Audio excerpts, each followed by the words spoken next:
প্রায় 10 মাস বন্ধ থাকার পর সীমিত পরিসরে বাংলাদেশিদের জন্য ভিজিট ভিসা কার্যক্রম পুনরায় চালু করেছে সংযুক্ত আরব আমিরাত। প্রধান উপদেষ্টার প্রেস উইং থেকে পাঠানো এক বিজ্ঞপ্তিতে বিষয়টি নিশ্চিত করা হয়েছে। সংযুক্ত আরব আমিরাত সরকার জুলাই বিক্ষোভের সময়ে 57 জন বাংলাদেশিকে বিভিন্ন মেয়াদে কারাদণ্ড দেওয়ার একদিন পরেই বাংলাদেশিদের জন্য সাময়িকভাবে ভিসা বন্ধের ঘোষণা দিয়েছিল। শিগগিরই ভিসা সংক্রান্ত জটিলতা কেটে যাবে আশা সংশ্লিষ্টদের। মধ্যপ্রাচ্যের দেশ সংযুক্ত আরব আমিরাতে বাংলাদেশিদের সংখ্যা প্রায় 7.5 লাখ।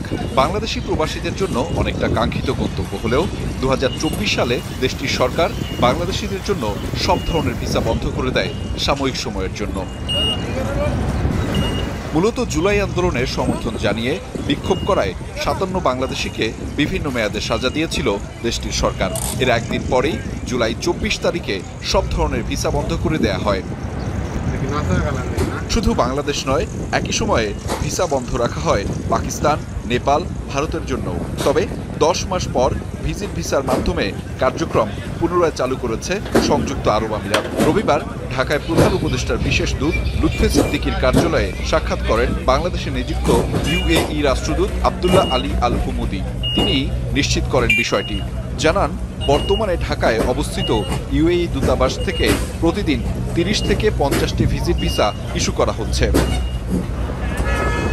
এছাড়াও ব্যবসায়ী প্রতিনিধিদের জন্য একসাথে বহু ভিসা ইস্যুর প্রক্রিয়া দ্রুততর করা হয়েছে, যা ব্যক্তি পর্যায়ের যোগাযোগ এবং বাণিজ্য সম্পর্ককে আরও গতিশীল করছে। সংযুক্ত আরব আমিরাতের মানব সম্পদ মন্ত্রণালয় আবারও অনলাইনে দক্ষ কর্মীদের জন্য কর্মসংস্থান ভিসা প্রদানের পোর্টাল চালু করেছে। ইতিমধ্যে 500 নিরাপত্তারক্ষীর ভিসা ইস্যু করা হয়েছে এবং আরও 1000 ভিসা অনুমোদিত হয়েছে, যা শিগগিরই ইস্যু করা হবে। আশা করা হচ্ছে ধাপে ধাপে বাংলাদেশিদের জন্য ভিসা বিধিনিষেধ আরও শিথিল করা হবে। চলতি মাসেই একটি উচ্চ পর্যায়ের UAE মন্ত্রিসভা প্রতিনিধি দল বাংলাদেশ সফরে আসবে, যার মাধ্যমে দ্বিপাক্ষিক সহযোগিতা আরও এগিয়ে যাবে।